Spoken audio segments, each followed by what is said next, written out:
BTech BSc agriculture join అవ్వాలనుకుంటున్నారా? తెలుగు వారు ఎక్కువగా చదువుతున్న యూనివర్సిటీ ఐటీఎం యూనివర్సిటీ గ్వాలియర్. అమ్మ నమస్కారం అమ్మ. నమస్తే అమ్మ. శ్రీమాత్రే నమః. అమ్మ, చాలా మంది ఇళ్లలో మనం చూస్తూ ఉంటాము. కొంతమంది కృష్ణుడి విగ్రహాలు పెట్టుకుంటూ ఉంటారు, లేదంటే కృష్ణుడి వాల్ పేపర్స్ ఫొటోస్ చూస్తూ ఉంటాం.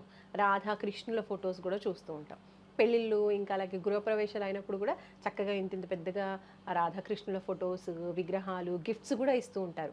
అయితే కొంతమందికి డౌట్ ఉంటుంది, నిజానికి రాధాకృష్ణుల ఫొటోస్ కావచ్చు, అంతంత పెద్ద విగ్రహాలు కావచ్చు, ఇళ్లలో పెట్టుకోవచ్చా అని మీరేం చెప్తారు? విగ్రహాలు అంటే ఏంటన్నా, ఇప్పుడు కట్టుతున్న మట్టితో చేసిన బొమ్మలు తయారు చేస్తున్నా, వాటిని బొమ్మల కింద వస్తాయి, వాటిని విగ్రహాల కింద రారు. ఓకే. సో మట్టి బొమ్మలుతో చేసుకునేవి అలంకరణ అంటారు. ఇవి అలంకరణ వస్తువులు అంటారు వాటిని.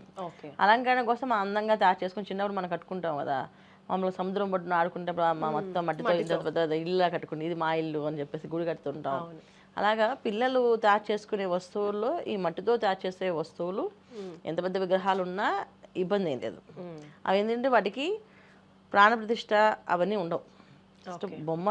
అది ఆ రూపం మనకు అందమైన రూపం కావాలి కనుక ఆ రూపాన్ని మనం చెక్కించుకోవడమో లేదా చేసుకోవడమో కొనడమో ఉంటుంది. సో ఇవి మనకి దోషం కింద రావు. ఇవి ఎన్నైనా పెట్టుకోవచ్చు, అలంకరణ వస్తువుల కింద వస్తాయి, అలంకరణలో పెట్టేసుకోవచ్చు, అలంకరణగా అందంగా పెట్టుకోవచ్చు. విగ్రహం అంటే మనం చేయించిన పంచలోహాలతో చేయించిన అందరూ విగ్రహం వస్తుంది. అది బొటనవేలు అంతా, అంటే ఇంత ఈ పరిమాణం ఇంత సైజులో ఉండాలి, ఈ సైజు దాటి ఉండకూడదు.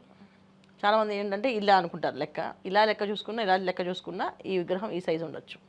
అంటే బొటనవేలు అంత ఇంత మాత్రమే ఉండాలి, అది ఇక్కడ నుంచి ఇక్కడ దాకా ఇంత పెద్దగా ఇంత పెద్దగా ఉండొచ్చు. ఓకే. సో ఇంత పెద్దగా ఉండొచ్చు విగ్రహం చక్కగా. ఈ వివిధ విగ్రహాలకి ప్రాణప్రతిష్ఠ చేస్తాం. దాన్ని అంటే ఆ శక్తిని అందులోని ఆహ్వానిస్తామట.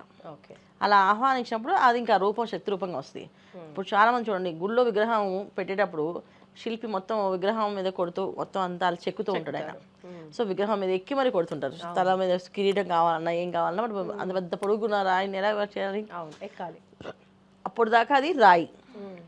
విగ్రహం చెక్కినా సరే అది రాయి కింద వస్తుంది. ఎప్పుడైతే ప్రాణప్రతిష్ఠని చేసి అలంకరణలో వాటికి పూజ చేసి ఎప్పుడైతే దాంట్లో ఆహ్వానిస్తాం ఆ శక్తిని, అప్పటి నుంచి అది దేవుడి రూపం, దేవతా రూపం. సో ఆ రూపాన్ని ఇంకా పూజించాలి. ఇంకా ఆ రూపాన్ని తొక్కడం కానీ, ఆ రూపాన్ని తనడం కానీ, ఆ రూపాన్ని తగలడం కానీ చేసామంటే ఇబ్బంది పడతాం, దాంట్లో శక్తి ఆహ్వానించేస్తాం. సో అలా అనమాట. సో అల్లి దాని విగ్రహాలు ఉంటాం. ఇప్పుడు మీరు అన్న రాధాకృష్ణ బొమ్మలు ఇవన్నీ కూడా ఇంట్లో ఎన్ని ఉన్నా ఇబ్బంది అయినది పెట్టేసుకోవచ్చు. అలాగే కొంతమంది అంటూ ఉంటారు, ఇప్పుడు ఇంట్లో భార్య భర్తల మధ్య గొడవలు జరుగుతున్నప్పుడు కూడా రాధాకృష్ణుల ఫొటోస్ ఇంట్లో పెట్టుకుంటే మంచిది అంటూ ఉంటారు. అది నిజమేనా? ఒకవేళ పెట్టుకోవాలి అంటే ఏ స్థానంలో, హాల్లో కావచ్చు, బెడ్రూమ్లో కావచ్చు, ఎక్కడ ఈ ఫొటోస్ పెడితే మంచిది? రాధాకృష్ణుడు వాల్ పేపర్స్ కానీ, రాధాకృష్ణుడి ఫోటో ఫ్రేమ్స్ కానీ ఇవి బెడ్రూమ్లో పెట్టుకోవాలి. ఓకే. బెడ్రూమ్లో నుంచి ఎటు చూసినా కనిపించేట్టుగా పెట్టుకోవాలి. మంచం మీద కూర్చొని చూస్తున్నా కనిపించాలి, రూమ్లోకి వెళ్ళి కూర్చున్నా కనిపించాలి. ఆ విధంగా ఆ వాల్కి కనిపించేట్టు పెట్టుకోవాలి.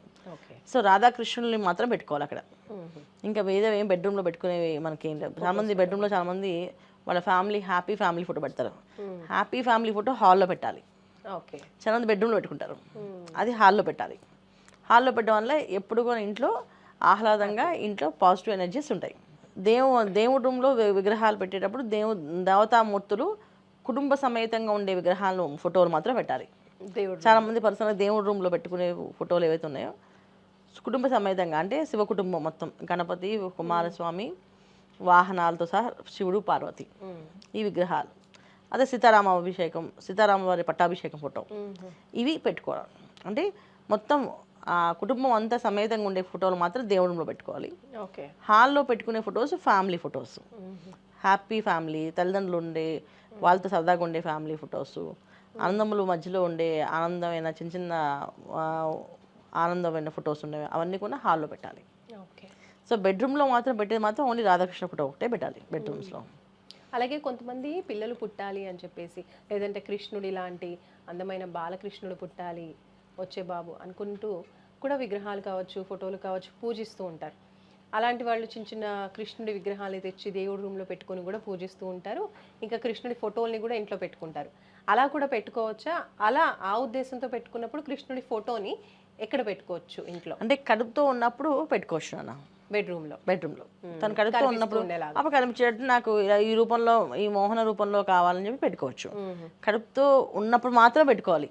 ఓకే. సో అంటే తనకు ప్రెగ్నెన్సీ వచ్చిన తర్వాత పెట్టుకోవాలి ఫోటోని. అంతవరకు రాధాకృష్ణ ఫోటో తప్ప ఇంకేం పెట్టుకోవాలి బెడ్రూమ్లో. సో అది తర్వాత హాల్లో మీరు ఇంకా విగ్రహాలు పూజించడం, చిన్న చిన్న విగ్రహాలను తెచ్చి పూజించుకోవడం అని పూజ రూమ్లో పెట్టి పూజిస్తాం. దాంట్లో పూజించవచ్చు, దానికి ఏ దోషం లేదు, హ్యాపీగా పూజించవచ్చు. ఓకే. అయితే ఈ పూజా విధానం, పూజ ఈ విషయాలన్నీ కూడా ఏంటంటే మన మనసుకు సంబంధించింది. అవును. మన మనసు ప్రశాంతంగా, ఆహ్లాదంగా, సంతోషంగా ఏ పని చేస్తున్నా అది మనం స్వీకరించగలుగుతాం. మనసు పాడైపోయి మనసు పాడైపోతే ఏ పని చేయలేం. అవును. అదే విగ్రహం తీసుకొచ్చి పెట్టినప్పుడు ఎంత సంతోషంగా తీసుకొస్తామో ఆ సంతోషం ప్రతిరోజు ఆ పూజ చేసేటప్పుడు ఆ సంతోషం ఉండాలి. అలా చేయగలుగుతానంటే తెచ్చుకోవాలి, లేకపోతే చేయకూడదు. చాలా మందికి ఏంటంటే ఓపిక ఉంటుంది, కొనుక్కున్నప్పుడు చూసి తెచ్చేసుకుంటారు. తర్వాత చేసేటప్పుడు చేయలేము, కష్టం అన్ని తెచ్చి పెట్టుకున్నాం కానీ నేను చాలా కష్టమైపోతుందని వారం చేసేవాళ్ళు 15 రోజులకి, 15 రోజులు చేసేవాళ్ళు నెల రోజులకి, నెల రోజులు చేసేవాళ్ళు సంవత్సరానికి వెళ్ళిపోతుంటుంది. అలా చేసే పద్ధతి అయితే తెచ్చుకోవద్దు. చేద్దామంటే ఒక నియమం, ఒక విగ్రహం తీసుకొచ్చి పూజ మొదలుపెట్టాము అంటే ఇంకా ప్రతిరోజు ఆ పూజ ఆ విధంగా చేయాలి. అంటే వాళ్ళ ఆ రూపము, ఆ దాంట్లో ఉన్న శక్తి అలా అలా నిగూఢం అయిపోతుంది. అంటే దాని లోపలికి వచ్చేస్తున్నారు ఆ శక్తి. అప్పుడు అది ఖచ్చితంగా చేయకపోతే దాన్ని నెగిటివ్ ఎనర్జీస్ వస్తాయి. చాలామందికి దోషాలు అవి. తర్వాత హాల్లో ఇంటికి గుమ్మంకి ఎదురుగుండా బాలకృష్ణుడు ఫోటో కాకుండా కృష్ణుడు ఫోటో పెట్టుకోవాలి. కృష్ణుడు గోమాత మురళి వాయిస్తున్న కృష్ణుడుతో ఉన్న కృష్ణుడు పెట్టుకోవాలి. అంటే డోరు తీయగానే హాల్ ఓపెన్ అవ్వగానే లోపలికి అడుగు పెట్టగానే కృష్ణుడు కనిపించారు వాళ్ళకి. అలా కనిపించే ఇల్లు ఉంటే ఆ ఇంట్లో ఎప్పుడు కూడా నెగిటివ్ అనేది ఎంటర్ అవ్వదంట. మనుషుల్లో మనసత్వాల్లో ఒకవేళ వీళ్ళ మీద చెడు ఆలోచనతో కానీ చెడు ఉద్దేశంతో కానీ ఎవరైనా వచ్చి వీళ్ళకి ఏదైనా చెడు చేద్దాం అనుకుంటే ఆ కృష్ణుడు రూపం చూడగానే ఆ చెడు అనేది వాళ్ళ లోపల నుంచి బయట పారిపోతుంది. ఓకే. వాళ్ళ వదిలేసి వెళ్ళిపోతుంది. వాళ్ళు మామూలుగా నార్మల్గా మాట్లాడతారు అలాగా. సో ఎంతటి ఆవేశంతో వచ్చినా ఆ రూపాన్ని చూడగానే ఆవేశం తగ్గిపోతుంది, శాంతంగా అయిపోతారు. అందుకని కృష్ణుడిని హాల్లో పెట్టాలి. సో బయటికి వెళ్ళేటప్పుడు మనం ఎప్పుడు కూడా గణపతిని చూసి వెళ్ళాలి. సో మనం బయట ఇంటి లోపల అంటే హాల్లో కృష్ణుడిని డోర్ ఓపెన్ చేయగానే కనిపించేటట్టు పెట్టాలి. డోర్ పైన కానీ డోర్ పక్కన కానీ బయటకు వెళ్తున్నప్పుడు గణపతిని దండం పెట్టుకొని వెళ్ళేటట్టు. ఎటువంటి విఘ్న ఆటంకాలు కలగకుండా చక్కగా వెళ్ళి పనులు అయిపోతుంటాయి. అది ఇలా అలంకరణ చేసే వస్తువులు పెట్టవలసింది. ఓకే అమ్మా, ధన్యవాదాలు. నమస్తే అమ్మా, శ్రీమాత్రే నమః. సో చూస్తున్నారు కదండి, చాలామంది ఇళ్లలో దేవుడి ఫోటోల్ని పెట్టుకుంటూ ఉంటారు ఒక్కో స్థానంలో. అయితే ఏ ప్లేసెస్లో పెట్టుకోవాలి? ఇప్పుడు కృష్ణుడి విగ్రహాలు ఎక్కువగా, కృష్ణుడి ఫొటోస్ ఎక్కువగా పెట్టుకుంటూ ఉంటారు.